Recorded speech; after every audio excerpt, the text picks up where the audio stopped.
تھوڑے دیر کی آدھے گھنٹے انشاءاللہ تعالیٰ کچھ باتیں سنائی جائے گی.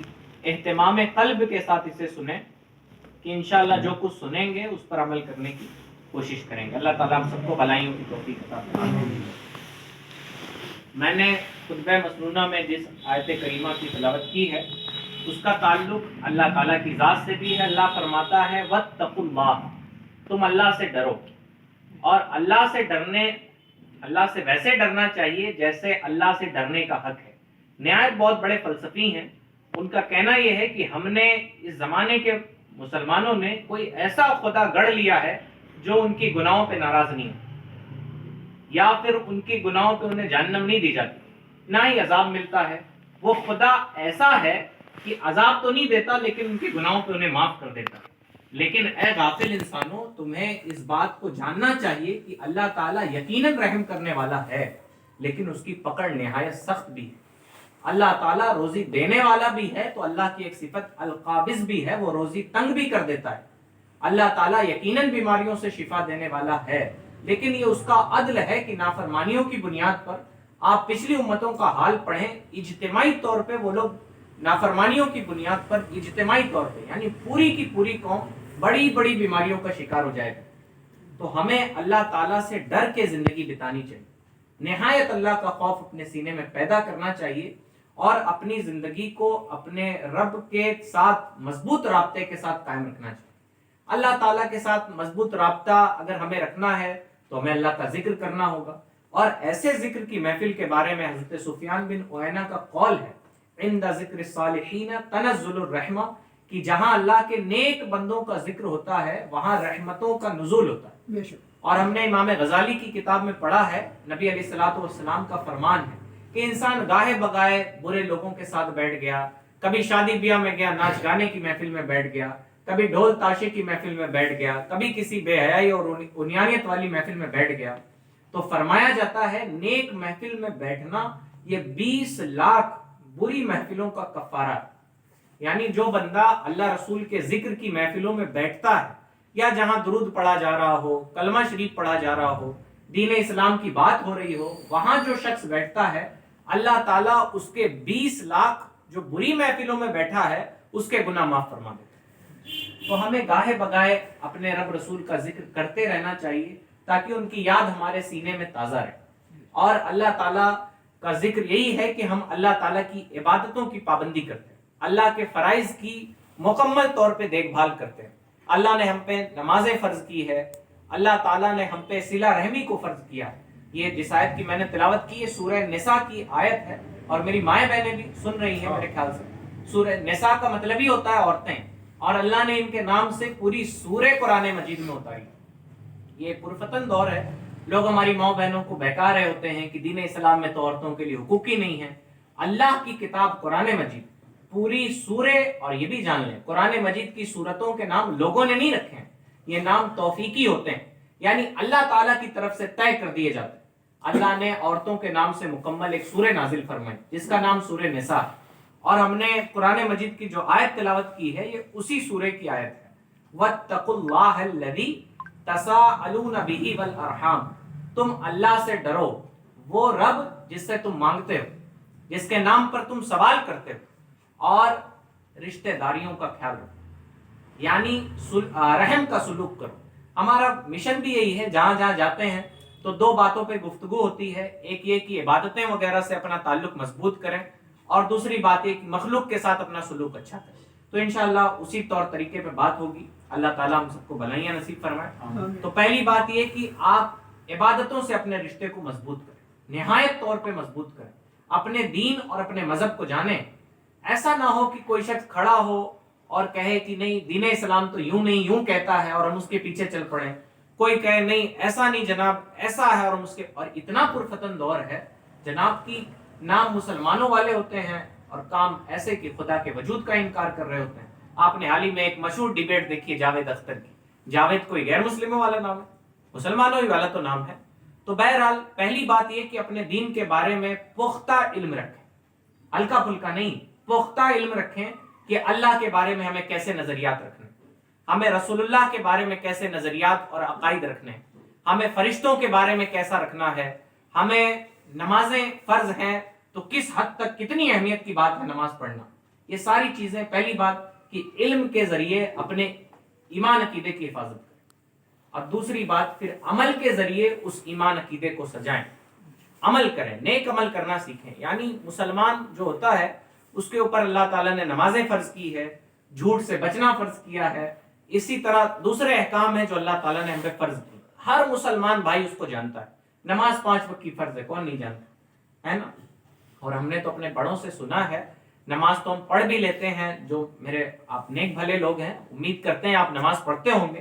تو نماز پڑھتے ہیں تو اپنی نماز میں مزید نکھار پیدا کرنے کے لیے نماز سے ریلیٹڈ مسائل سیکھیں، ہے نا. اور ہمارے بڑوں نے کہا ہے کہ جو بندہ علم نہیں رکھتا ہے وہ سچا پکا مسلمان کبھی نہیں ہو سکتا. دین اسلام میں جہالت کے لیے کوئی جگہ نہیں. ایک جاہل آدمی جو اپنے مذہب اور دین، یہ ڈگریوں کی بات نہیں ہو رہی، سوال یہ ہے کہ ہم اپنے مذہب کو کتنا جانتے ہیں. تو اگر آپ اپنے مذہب کو نہیں جانتے، علم نہیں رکھتے، تو ایسی صورت میں آپ سچے پکے مسلمان نہیں ہو سکتے. تو آپ کو نماز کا علم سیکھنا چاہیے. ہمیں آج پرفتن دور ہے، بڑا نہایت پرفتن دور ہے، لوگ نماز نہیں پڑھتے، نمازوں سے دور ہیں، طرح طرح کے ہیلے بہانے تلاش لیے ہیں. نبی علیہ الصلوۃ والسلام نے فرمایا جس کی نماز جاتی رہی گویا اس کے اہل و مال جاتے رہے. یعنی جس کی نماز قضا ہو گئی گویا اس کے گھر کا کوئی انتقال ہو گیا یا پھر اس کے پیسے کا نقصان ہو گیا. اتنی اہم ترین چیز نماز ہے. کیوں؟ اس دور پرفتن میں لوگ پیسے کو ہی اہمیت دیتے ہیں، اپنی اولادوں کو ہی اہمیت دیتے ہیں. تو نبی علیہ الصلوۃ والسلام نے اتنا اہم قرار دیا ہے عبادت کو، اور عبادتیں ذریعہ ہے ہمارا اپنے رب سے رابطہ مضبوط کرنے کا. بندہ مصلی پہ نہ چڑھے اور کہے کہ میں تسبیح لے کے اللہ اللہ کرتا رہوں گا، تو یقین جانیں پہلے فرائض کی پابندی ضروری ہے. یعنی 5 وقت کی نماز پڑھیں، پھر تلاوت کلام پاک کریں تو اللہ تعالیٰ اس کا اجر آپ کو عطا فرمائے. لیکن کوئی نمازیں نہ پڑھے اور دن بھر وہ وظائف اور چلے اور کچھ بھی کرتا رہے، فرائض کی پابندی نہیں کرے گا تو اس کی برکت اسے حاصل نہیں ہو. تو پہلی بات کہ مسلوں سے پہلے اپنے دین کے بارے میں پختہ علم حاصل کریں. یہ کچی پکی والی بات نہیں کہ جس نے جو کہہ دیا چل پڑے. پختہ علم حاصل کریں اپنے دین اور مذہب کے بارے میں. اور یاد رکھیں پیارے، تھوڑا سا آج کل مسلمانوں کے رویے بھی اچھے نہیں، تو ہم دیکھ کے کہہ دیتے ہیں ارے فلانا مسلمان ایسا ہے، دیکھو ایسا کر رہا ہوتا ہے. کسی کے عمل سے دین اسلام کی تعلیمات بھاپی نہیں جا سکتی. یہ بات یاد رکھیں. مسلمان نماز چھوڑ رہے ہیں، کسی نے کہا کہ دین اسلام میں نماز پڑھنا فرض نہیں، فرض ہے، پھر بھی مسلمان چھوڑ رہے ہیں. یہ مسلمانوں کی کوتاہی ہے، یہ ان کی غلطی ہے. تو ہم یہ کب ہوگا جب ہم اپنے دین اور مذہب کے بارے میں پختہ علم رکھیں گے. اور دوسری بات کہ عبادتوں سے اپنا رشتہ مضبوط کریں، ہے نا، مصلی سے اپنا رشتہ مضبوط کریں. ہم نے تو وہ دور بھی دیکھا ہے تاریخ اسلام نے جب مائیں اپنے بیٹوں کو مصلی پہ لا کر، ان ایک بزرگ ہیں ان کی ماں کا واقعہ بتایا جاتا ہے کہ ان کی ماں نے سختی کر کے پیار سے، محبت سے، لالچ سے اپنے بیٹے کو مصلی پہ لے آئیں. اور جب بیٹا مصلی پہ آنے کے بعد بیٹے نے اللہ اکبر کہہ کے اللہ کی بارگاہ میں تکبیر کہی تو ماں پیچھے بیٹھ گئی اور رب کی بارگاہ میں دعائیں کرنے لگی، اے میرے رب، میرا کام تھا تیرے در تک لانا، اس کا دل بدلنا تیرا کام. ایسی دعائیں، ناز والی دعائیں ہماری ماؤں بہنوں نے کی ہے. اب بتائیں اگر ماؤں کے دل میں اتنا سوز و گداز ہو تو کیا اللہ تعالیٰ کرم نہیں فرمائے گا؟ وہ تو ایک چھوٹی سی دعا پہ بھی کوئی بندہ ہاتھ اٹھا دے تو اللہ اس اٹھے ہوئے ہاتھ کی لاج رکھ لیتا ہے. اور کوئی ماں اپنی اولاد کے لیے دعا کرے تو اللہ کیوں نہیں کرم فرمائے گا؟ آج مائیں ہمارے پاس آتی ہیں، آج والدین ہمارے پاس آتے ہیں، باپ ہمارے پاس آتے ہیں، اولادیں بگڑ گئی ہیں، اولادیں بڑی نافرمان ہو گئی ہیں. اولاد کے حق میں کسی پیر فقیر عالم سے زیادہ ماں باپ کی دعا قبول ہوتی ہے. یہ بات یاد رکھیں. تو اپنے بچوں کے لیے رقت قلب کے ساتھ اللہ کی بارگاہ میں حاضر ہوں کہ اللہ میرے بچے کو نیکیاں کرنے. ہم نے اپنے اولادوں کے لیے سب کچھ مانگا ہے لیکن اپنے رب کی رضا نہیں مانگی. کون سے ماں باپ ایسے اکا دکا ہی ہوتے ہوں گے جو اللہ تعالیٰ کی بارگاہ میں دعا کرتے ہوں گے، مولا میرے بیٹے کی ایمان عقیدے کی حفاظت فرما، میرے بیٹے کو نمازی پرہیزگار بنا دے، اسے جھوٹ بولنے جو تیری مرضی کے خلاف کے کام ہے اس سے بچا.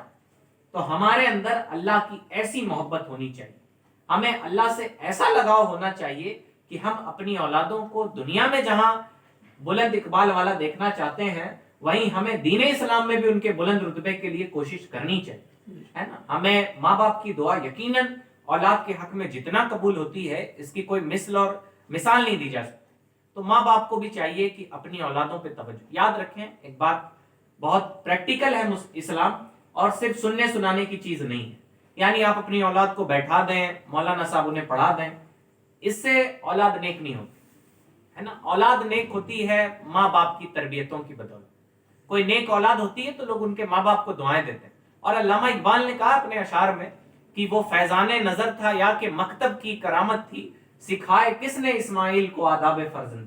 دنیا کے سارے ماں باپ سے اقبال پوچھتا ہے کہ تم یہ بتاؤ کہ اسماعیل علیہ السلام کو جب ابراہیم علیہ السلام نے، ان کے والد نے کہا تھا کہ مجھے یہ اللہ کی طرف سے حکم ہوا ہے کہ میں تمہیں ذبح کر دوں، تو انہوں نے کیا کہا تھا؟ ستجدنی انشاءاللہ من الصابرین. آپ جی مع الصابرین، آپ کریں انشاءاللہ مجھے صبر کرنے والا پائیں گے، ہے نا. اب بتائیں یہ حضرت اسماعیل کس مکتب سے سیکھ کے آئے تھے؟ اقبال سوال کرتا ہے ساری امت کی ماؤں بہنوں سے، ساری امت کے والدین سے. اقبال کو یہ اسماعیل علیہ السلام کو یہ تربیت کس نے دی تھی؟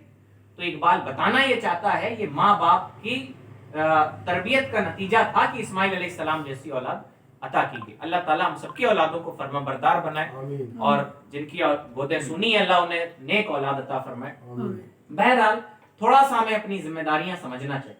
یعنی جیسے دیکھیں ہم دنیا داری کی بات کرنے آئے، ویسے دین اسلام دنیا داری کی بھی باتیں کرتا ہے، لیکن ہمارا مشن یہ ہے کہ ہم 4 پیسے کما بھی لیتے ہیں، اچھی زندگی بھی گزار لیتے ہیں، ہمارے بچے اچھے کانوینٹ اسکولوں میں بھی پڑھ لیتے ہیں، لیکن اللہ سے جیسا رشتہ ہمارا مضبوط ہونا چاہیے اس دور میں ویسا ہمارا مضبوط نہیں.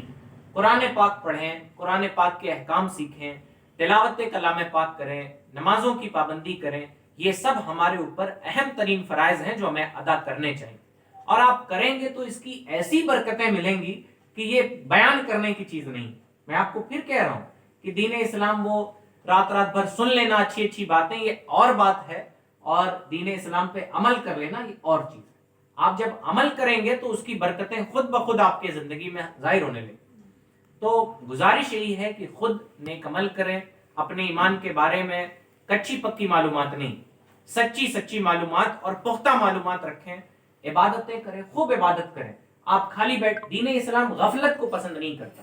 میں نے رومی بھائی فقہ کی کتابوں میں ہم لوگوں نے پڑھا ہے کہ جب آخری رکعت میں جیسے امام صاحب کے پیچھے میری نماز چھوٹ گئی، اور آخری رکعت میں اگر میں نے التحیات پڑھ کے حکم ہے یا تو خاموش رہو، اور بہتر یہ ہے کہ اشہد اللہ الہ الا اللہ دوسرے کلمے کی تکرار کرتا رہے، کیونکہ دین اسلام یہ چاہتا ہے کہ مسلمان کم از کم نماز میں اللہ کے ذکر سے غافل نہ.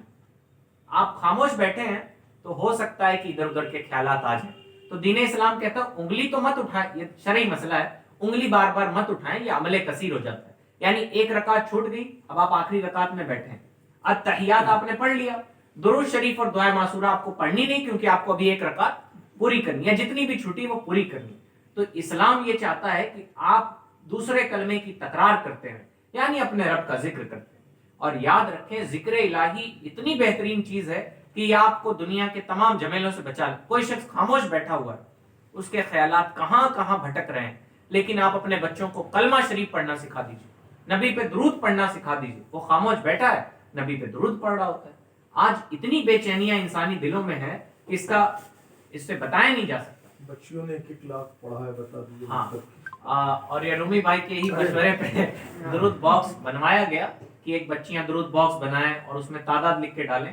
تو بچیوں نے کمال کر دیا، 1 لاکھ بار درود پاک پڑھا ہے نا. اور وہ ہوتی ہے الیکٹرانک تسبیح، وہ لے کے جاتی ہیں اسکول مدرسے ہر جگہ.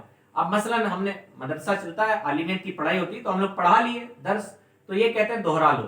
تو جب وہ دوہرا چکی ہوتی ہیں تو وہ فالتو نہیں بیٹھتی، نہ اپنے دوست احباب سے بات کرتی، وہ درود پاک پڑھ رہی ہے نا. تو اپنے بچوں کو ہمیں تھوڑی سی یہ سب عادتیں آپ ڈالیں گے تو اب جب تک بچہ درود پڑھے گا وہ بری بات کرنے سے محفوظ رہے گا، ہے نا. اس کے ذہن میں گندے خیالات نہیں آئے. نہایت طور پہ بے چین ہے ہماری اولاد، ہے نا. 1 منٹ بھی خاموش نہیں بیٹھتے، موبائل اٹھا لیتے.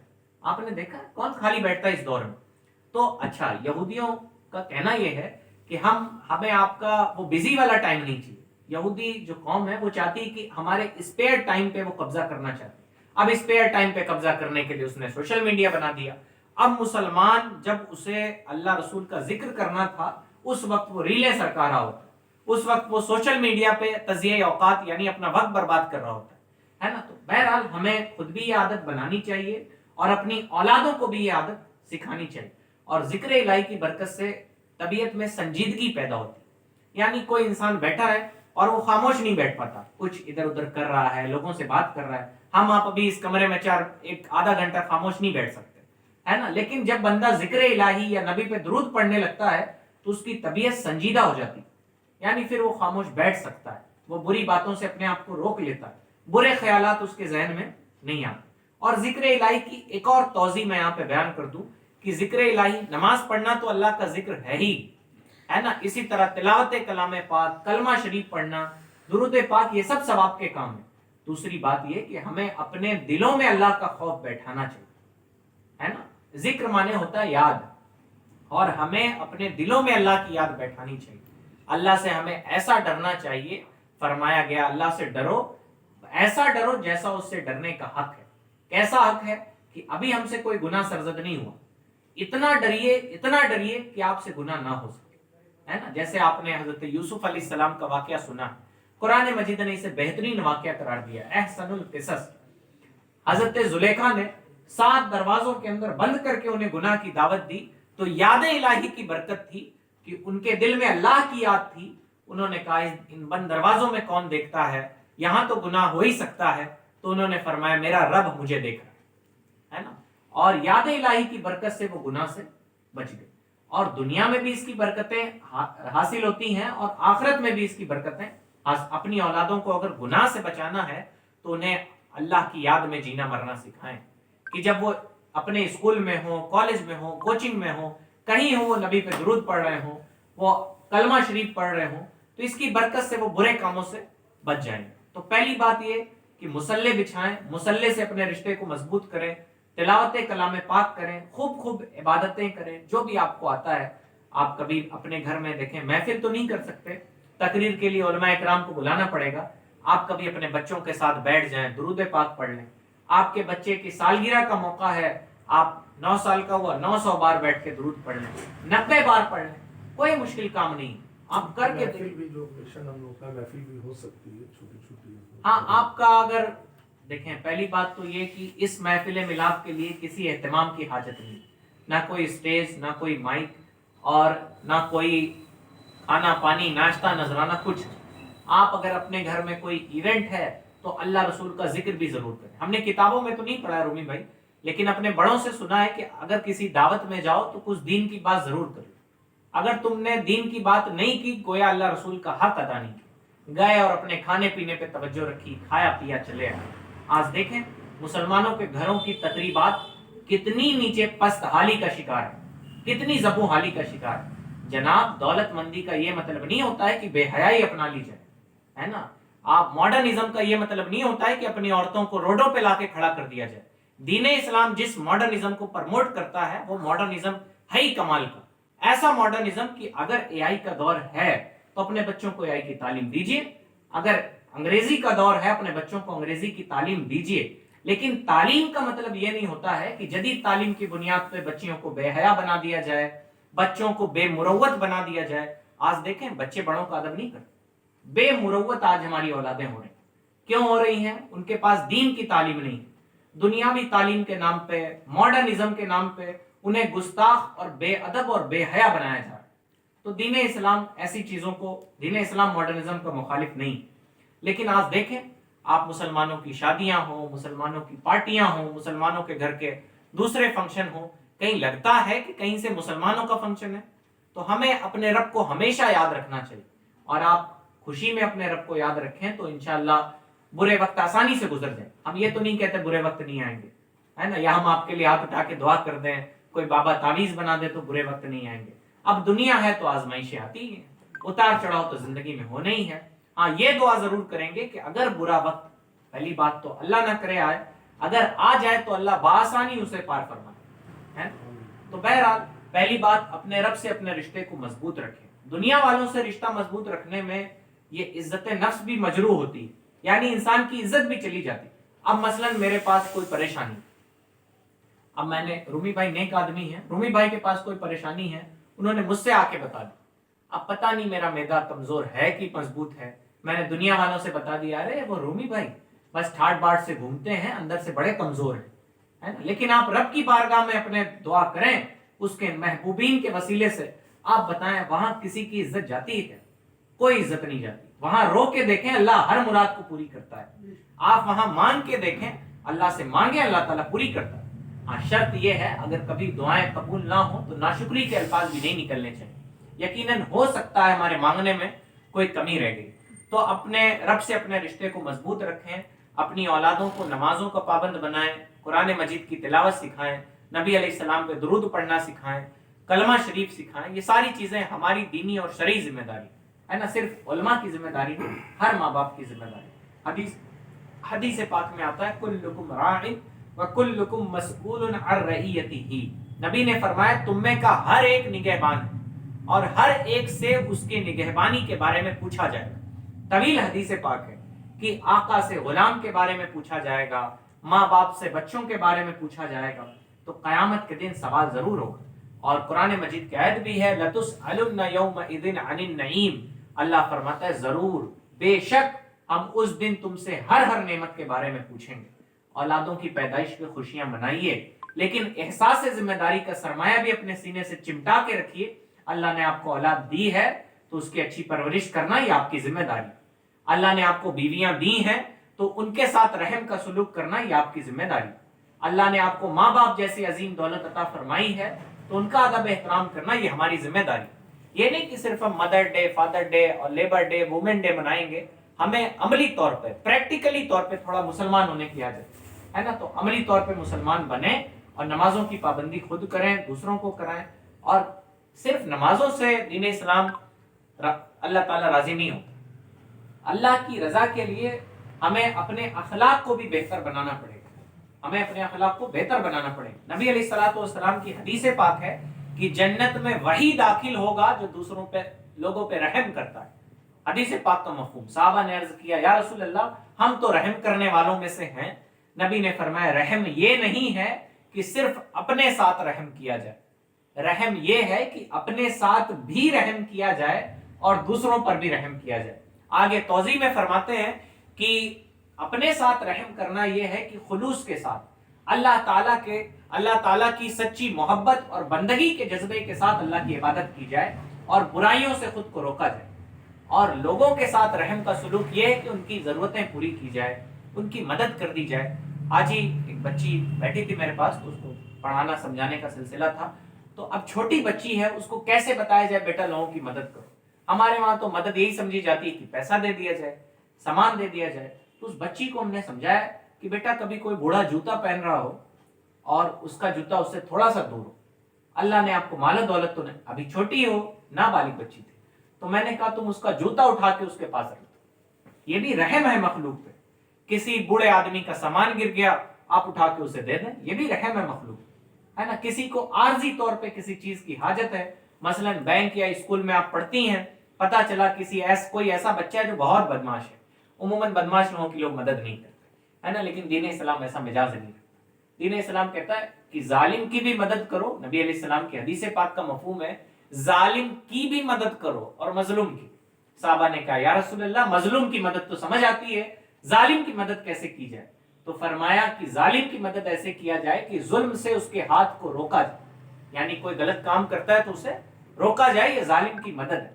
تو میں نے کہا کبھی کوئی بچہ ہو جس سے کوئی محبت نہ کرتا ہو, کلاس میں کوئی پیار نہ کرتا ہو, تم ایسا کرو اسے کوئی ضرورت پڑے تو اپنی چیز دے دو اسے. 2-3 منٹ کے لیے کچھ لکھنا ہوتا ہے, بینکوں میں جائیں لوگ پریشان حال ادھر ادھر گھوم رہے ہوتے ہیں, تھوڑی سی مدد سے ان کو جو راحت ملتی ہے وہ کمال کی چیز ہوتی ہے, اور جو اس کی بدولت آپ کو سکون اللہ تعالیٰ آپ کے دل میں نازل فرماتا ہے وہ بھی کمال کی چیز ہوتی ہے نا. تو مخلوق پہ رحم کریں. نبی علیہ السلام نے فرمایا رحم کرنے والا ہی جنت میں جاتا ہے. اور حدیث پاک ہے, نبی علیہ السلام فرماتے ہیں ایک آدمی نہایت پیاسا تھا, راستے سے گزر رہا تھا, تو اسے پیاس لگی ہوئی تھی, شدت کی پیاس.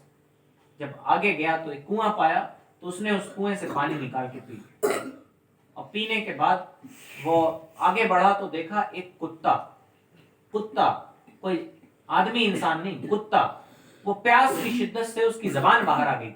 اب جانور ہے, اسے اتنا عقل و شعور تو ہے نہیں کہ وہ پانی نکال کے پیے.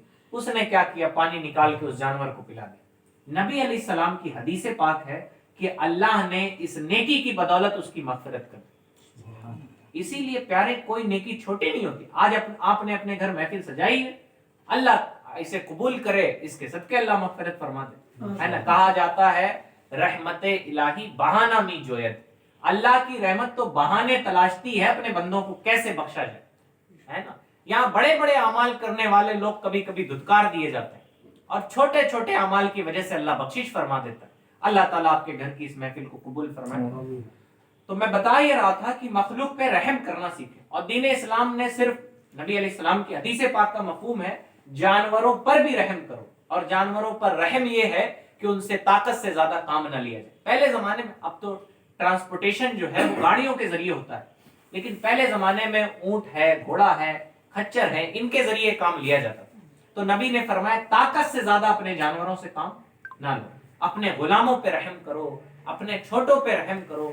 اور میں نے قرآن مجید کی جو آیت بھی پڑھی ہے نا، اللہ فرماتا ہے وَاتَّقُوا اللَّهَ الَّذِي تَسَاءَلُونَ بِهِ وَالْأَرْحَامَ، اللہ سے ڈرو، ہے نا، اللہ سے ڈرو جس کے ذریعے سے، جس کے نام پہ تم مانگتے ہو، جس سے سوال کرتے ہو، والارحام، اور فرمایا کہ رشتہ داروں کے ساتھ قطع تعلق مت کرو، رشتہ داریاں نبھاؤ، رحم کا سلوک کرو، ہے نا۔ میں چند باتیں اس تعلق سے بتا دوں، کیونکہ دیکھیں باہر والوں کے ساتھ عام طور پہ رحم ہو ہی جاتا ہے۔ اب کوئی ہم سے کیوں ایٹ کے بات کرے گا؟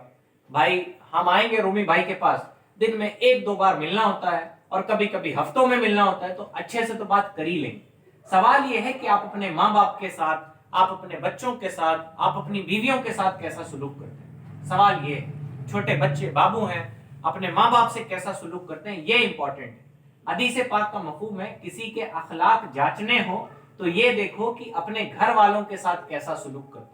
باہر والوں سے تو سب ہنس کھیل کے مل ہی لیتے ہیں۔ نبی علیہ الصلوۃ والسلام کی ایک محفل ہے، کتاب کا نام ہے تاریخ دمشق و مدینہ، نبی امام ازبہانی کی کتاب ہے غالباً، اور ایک محفل تھی، نبی علیہ الصلوۃ والسلام بیٹھے ہوئے، نبی علیہ السلام نے فرمایا کہ قطع تعلق کرنے والا ہماری محفل سے اٹھ جائے، جو رشتے توڑتا ہے وہ ہماری محفل سے اٹھ جائے۔ نبی نے فرمایا، ایک نوجوان کھڑا ہوا اور اپنی خالہ کے گھر چلا گیا۔ آپ دیکھیں کہ مسلمانوں میں جذبہ ہونا کیسا چاہیے۔ ہم تو عام طور پہ سنتے رہتے ہیں کہ مخلوق پہ رحم کرو، رشتہ داریاں کاٹو مت، رشتہ داریاں جوڑو، اور نبی نے فرمایا ہے نا کہ جو تم سے رشتے کاٹے تم ان سے رشتے جوڑو، ہے نا، یعنی جو برا سلوک کرے اس کے ساتھ برا سلوک نہیں کرنا۔ اب بھائی آپ بھلے نیک لوگ ہیں، مجھے بلایا ہے، اچھے سے بٹھایا ہے، میری باتیں سن رہے ہیں، اگر میں آپ کا ادب کروں تو کیا کمال۔ ہمارے بزرگوں کی تعلیم ہے کہ اگر بھلے آدمی کے ساتھ اچھا اخلاق اپنایا جائے تو یہ اچھا اخلاق نہیں ہوتا، یہ بدلہ ہوتا ہے۔ اچھا اخلاق تو یہ ہے کہ جو آپ کے کھڑوس رشتہ دار ہیں، ہم سمجھانے کے لیے اپنی بولی میں بولتے ہیں، جیسے چھوٹے بچے وغیرہ کہتے ہیں فلانے انکل بڑے کھڑوس ہیں، فلانا شخص بڑا بد مزاج ہے، فلانا اس کی طبیعت اچھی نہیں ہے، اس کا مزاج اچھا نہیں ہے۔ تو جناب جن کا مزاج اچھا نہیں ہے، جن کی طبیعت اچھی نہیں ہے، جن کو ہم اپنی بولی میں کھڑوس کہتے ہیں، ان کے ساتھ اچھا سلوک کرنا یہ اچھا اخلاق ہے، اور اچھے لوگوں کے ساتھ اچھا سلوک کرنا یہ تو بدلہ ہے۔ امام صاحب ہم سے اچھے سے بولتے ہیں، ہم بھی ان سے اچھے سے بولتے ہیں، یہ مجھ سے محبت کرتے ہیں، ہم بھی ان سے محبت کرتے ہیں، اور اپنے رب کی رضا کے لیے آپ رشتہ داریاں جوڑنا سیکھیں۔ نبی نے کہا کن سے رشتہ داریاں جوڑنے کا ثواب ہے؟ جو تم سے رشتہ داریاں کاٹتے ہیں۔ فرمایا جو رشتہ داریاں کاٹے تم ان سے رشتہ داریاں جوڑو۔ میں آپ کو حدیث پاک بتا رہا تھا کہ نبی علیہ السلام نے فرمایا کہ قطع تعلق کرنے والا ہماری محفل سے اٹھ جائے۔ ایک نوجوان کھڑا ہوا، اپنی خالہ کے گھر گیا دوڑتے ہوئے، اور اس نے اپنی خالہ سے معافی مانگی، اور اس کی خالہ نے اسے معاف کر دیا۔ نبی علیہ الصلوۃ والسلام کی محفل میں دوبارہ آ کے بیٹھ گیا۔ نبی نے فرمایا جس محفل میں رشتے توڑنے والا ہوتا ہے اللہ اس محفل کی دعائیں قبول نہیں فرماتا، یا فرمایا کہ اس محفل پہ رحمت نازل نہیں فرماتا۔ آپ سوچیں، ابھی میں ذکر کر رہا تھا کہ دعا نہ قبول ہو تو مایوس نہ ہو، بلکہ اسباب پہ غور کریں، کہیں ہمارے اندر کوئی کمی تو نہیں، کہیں ہم سے تو رشتہ داریاں ٹوٹتی نہیں ہیں، کہیں ایسا تو نہیں کہ ہم رحم کا سلوک نہیں کر پاتے ہیں۔ اور دین اسلام میں صلہ رحمی کی نہایت طور پہ اہمیت ہے۔ وہ دین اسلام جس نے ذمی کافروں پہ رحم کرنے کا حکم دیا ہے۔ آج پڑھ رہا تھا غالباً انڈونیشیا ایک مسلم کنٹری ہے، وہاں پہ 2 کروڑ سے زیادہ یہ مسلمانوں کی آبادی ہے، اور وہاں لکھا